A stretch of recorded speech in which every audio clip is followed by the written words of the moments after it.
ए भैया, अरे नाही मिस्त्री साहब, तू मौका ना हवा, तू मर्द हवा काट दले।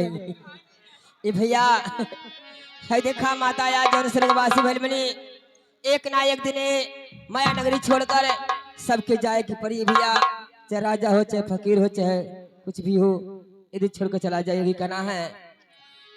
हरे नियोले चला पियावा, हाय छोड़ावले चला पियावा, भैया जमरा नहीं हरा छोड़ावले चला पियावा, जमरा नहीं हरा छोड़ावले चला पियावा।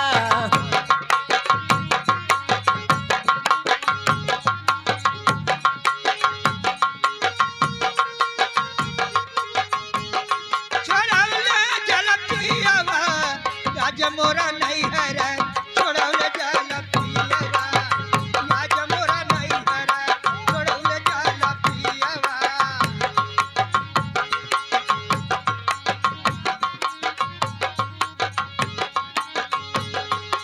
ये 5-25 मिली आइला बारतिया सखिया, आइला बारतिया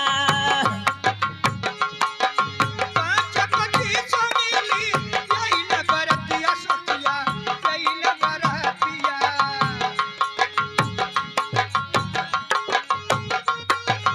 आईना बरातिया सखिया, आईना बरातिया।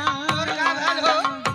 ये 5-25 मिली आइला बारतिया सखिया, आइला बारतिया 5-25 सोनी, आईना बरातिया सखिया, आईना बरातिया।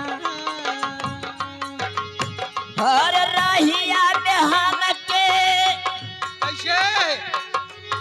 और रहिया में हमके भरमौले चला पियावा, हजमरा नहीं हरा छोड़वले चला पियावा।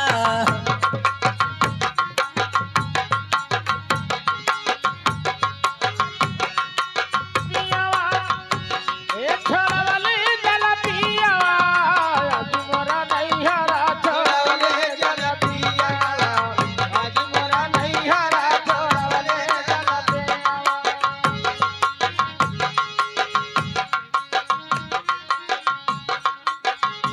ये कच्च कच्च बासवा का डलिया बनवले सखिया, डलिया बनवले अरे हरे हरे बांसवा कई गलवा बनावला सखिया, गलवा बनावला।